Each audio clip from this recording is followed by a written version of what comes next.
G'day viewers, it's Friday, time for Totally Fucked Up Friday. First Friday of the year. Made it through the first week of 2018. Well done, you! And we have signs and portents in this first week that this year's gonna be as much of a shit show as last year. It's interesting if you're into YouTube, or honestly, it's exploded out to the point where even people who know nothing about YouTube are interested in the misadventures of a particular douche lord, one Logan Paul. Now, people who join in on my live streams might remember made a joke a little while ago about how I should just make a video like reacting to Logan Paul and saying what a piece of shit he is, just to wind up his rather fanatical mid-teen and pre-teen fan base just for a laugh. But I couldn't bring myself to do it. In retrospect, I wish I did, because then I could do a follow-up. Because this week, look, in case you've been lucky enough to miss it, but maybe heard rumblings of, why is everyone angry at Logan Paul? When the story broke, I didn't know what it was about either. So I went on Twitter and go, why is everyone angry at Logan Paul? Turns out he was in Japan, like having a holiday vlogging expedition. And one of the things he did while there was go into the forest that's known as the suicide forest, where hundreds of people attempt suicide every year. Many succeed, and apparently found a dead body, found someone hanging from a tree, videoed it, used it, the dead body hanging from the tree, in the thumbnail for his video while wearing a stupid motherfucking hat and trying to make jokes about the situation. To state the bleeding obvious, this is unacceptable. And a whole bunch of high-profile YouTubers, virtually every high-profile YouTuber has spoken out as this being unacceptable. Not much point me going into it. I mean, yeah, YouTube should take some action, at the very least demonetize his whole account, if not shit can him, just to show they take some things seriously, but probably nothing will happen. I did just want to address, though, because this also reminded me of when the PewDiePie furor happened, because he'd been making a series of anti-Semitic jokes in his videos, and people saying, why are you so upset? Just jokes. Oh, why are people upset at Logan Paul? Just jokes. He said the stuff about the suicide hotline, and he apologized and said he'd made a mistake. Blah, blah, blah, blah, blah. The simple point is, and it's the people, the mad fans of these people who don't understand why there are repercussions and why there's a backlash. Aside from the fact that a huge number of people just seem to think we live in a world free of repercussions, one huge fact to take into account for both PewDiePie and Logan Paul is a huge chunk of their audience, I would say an overwhelming chunk of their audience, are children, okay? I'm sure a bunch of them would object to be called children, but that's what you are. When you're under 15, you're a fucking child, okay? And so these videos are going straight out to millions of children. And if you can't understand why there's a repercussion for doing something really fucking unacceptable, like making jokes about killing all the Jews and videoing dead bodies, well, just try for a moment to imagine in TV world. Imagine if in TV world, instead of all the hundreds of gatekeepers, someone could produce a children's show with no oversight. No one at the TV network saw what was in that show before it went away. Like, yeah, Blue's Clues. Imagine the host of Blue's Clues decided to say, Blue, get me the mail. What's in the mailbox? What's in the mailbox? It's a letter. What does the letter say, Blue? And he opens up and it says, kill all Jews. And he goes, oh, Blue, who would have written this? This is awful. Oh my goodness. Now, if that happened, if the host of that show had complete editorial control, or was going live to air or something, and that joke about kill all Jews, just to be shocking, went to air for a fucking kids show, two things would happen. One, I would laugh, because if nothing else, I'm a hypocrite, and that shit would actually be funny. Two, he'd lose his fucking job, and in all probability, never work in any media ever again. And this is the interesting thing to me also to take into account when I talk about no gatekeepers, but the whole thing with PewDiePie and his videos and Logan Paul and his videos, it's not just them. They're not alone. They're not just going around with their camera. There's the time they take to shoot the video. There's the people they're with when they shoot the video.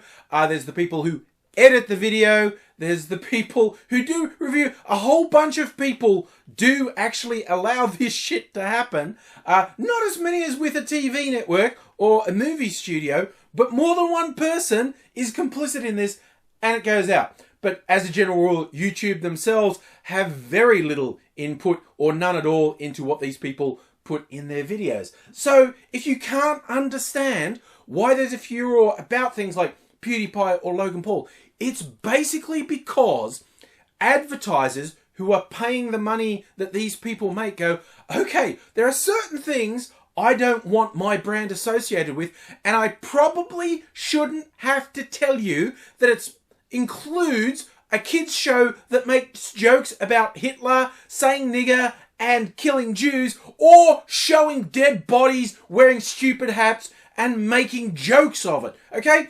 That's some things that some people think they don't have to specify that you shouldn't be doing. But there are people on YouTube who do it, and some very big names who do it, and this is why things happen. You might have even heard people refer to the adpocalypse, as in a lot of advertisers withdrew advertising. YouTube declared videos and sometimes whole channels not suitable for advertising. You may have noticed there's no advertising on my channel. For a number of reasons, I withdrew advertising from my channel. So I don't even know. I assume virtually everything I do would be regarded as not advertiser friendly, but I don't really give a shit. I just want to keep doing what I'm doing. But this adpocalypse, the withdrawal of ad money, has happened because of people like PewDiePie. It will escalate because of Logan Paul. Your favorite YouTube channel will probably be severely adversely affected by the actions of these douchebags. But hey, they're just jokes. Oh my god, and speaking of just jokes, the most powerful person in the world who controls a massive nuclear arsenal, Donald fucking Trump. The worst joke, with the punchline being the extinction of humanity. And literally his idea of a joke, because apparently North Korean leader Kim Jong-un said in a speech, hey, America, don't push me. We've got a nuclear weapon and the button's always on my desk. Which prompts Trump to tweet, well, I've got a bigger button and it works and I've got more nukes. To which, any vaguely rational person has gone, can you please not make light of nuclear annihilation? Please pretend for a second you understand the fucking implications of that, because Trump clearly doesn't. Also, for you younger people who are going, are we in danger? Look, fucking welcome to my formative years of the Cold War, when we just were almost constantly expecting nuclear Armageddon because of the conflict between the US and the Soviet Union. It's just like, and in case you think this thing from Trump is unprecedented, because a lot of people are pretending it is unprecedented, but it's not. Ronald Reagan actually did something much worse while preparing for a media address at one point, where the people said, oh, can you just say a few words to the microphone, Mr. President, so we can test the levels?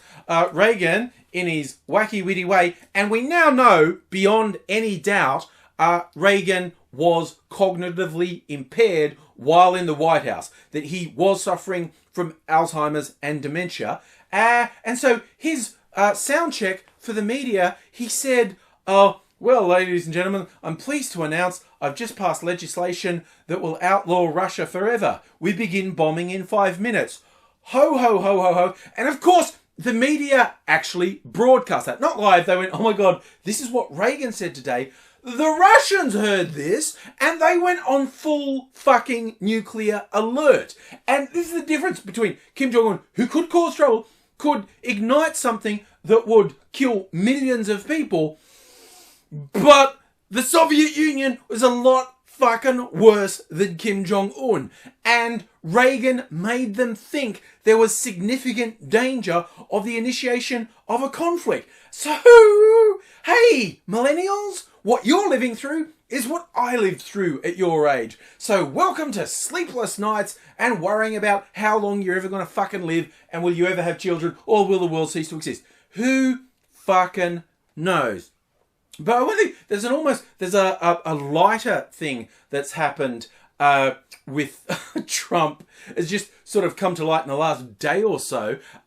There's a book that's coming out called Fire and Fury, written by a guy called Michael Wolff. Now, he was apparently, bizarrely, given quite a lot of access in Trump's White House from the early days of the Trump administration. And the whole Trump administration is such a shit show and has been from day one, with just little inter-scene wars and no clear authority in the various roles. Hey, who's the chief of staff? What about Steve Bannon? What about Jared Kushner? And they're all lobbying against one another while they're theoretically working together. And Wolf was just there taking notes. Now the book's going to come out, and apparently it just really, really, really shows the Trump administration as a complete shit show. The one thing that should surprise no one who remembers what Trump looked like on election night and his inauguration is the entire Trump team assumed they would not win the election. Because seriously, who'd be fucking moronic enough to vote for him, right? But they had a big enough show that they could make money out of it. You know, they'd go on Fox, they'd have all these speaking engagements, they'd have all these endorsements because they made a big show, and they'd make this money without having to worry about the actual hassle of running the administration. But they fucking won! And they were really upset about that for a while. But this Wolf guy... Oh, look, and just in case anyone starts to say, like, oh, good on this guy for doing it, it is worth noting when you look at his history, this Wolf is a piece of shit. He is egotistical, self-serving, a pathological liar, and he attributes a lot of stuff as if he saw it firsthand. Now, what's become clear that his source for an enormous amount of what he's written is Steve Bannon. You know, Trump's former trusted advisor who got offed, I don't know, maybe because he's a fucking Nazi. Who knows? Who knows if that was enough to make him lose his job. But Bannon is also apparently straight up said that Jared Kushner, Trump's son-in-law, did meet with the Russians to collude with them, and that's a treasonous act. Now, it's been clear for a long time Bannon hated Jared Kushner. Possibly partly because they were both vying for power, both trying to get in Trump's ear. Possibly because Kushner's Jewish and Bannon's a fucking Nazi. So, and I don't throw that out as, oh, he's a person I don't like, so I'm going to insultingly call him a Nazi. No, he's a Hitler-loving, white supremacist, Nazi ideology spouting piece of shit. He's a fucking Nazi, okay? And he doubtless hates Kushner for being Jewish. So he's called Kushner a traitor. Trump's lost his fucking mind over that this week. So tweeting like, oh, Bannon didn't just lose his job, he lost his mind. And idiots who had like as recently as December, trumpeted Bannon as the great architect of Trump's victory, the best conservative ever, now deriding him, saying, oh no, he was a side character. He was nothing. Like, it's recorded. You said it in an interview. You wrote it in a tweet. It's there for history. You said Bannon was the best thing ever. Now that he's just done something really self-serving to undermine the Trump administration, although Bannon has continued to say he thinks Trump's great, the president's great. Trump has said Bannon's a piece of shit and has lost his mind. I don't know what's going on. Like, some people go, they're trying to distract us from something. It's like every time Trump does something absolutely deranged and moronic, someone's gone, ha, he's a master media manipulator. He's got the media jumping through hoops. You can't concentrate on one furor because he starts another one. He's got you dancing to his tune. Look, saying Trump and his deranged behavior is making Trump a master manipulator is like saying a drunk who shits their pants is a really good multitasker. It's like, oh, some of you have to stop drinking, go to the toilet and take your pants down to do a shit. This guy, he stays at the bar, vomits down his front, shits his pants all at the same time. He's got it going on. That's the Trump administration wrapped up. That's Trump himself. That's everyone in his inner circle. That's anyone who idolizes Trump. You are a drunk, shitting your pants and writhing around in it while the rest of us look on in horror.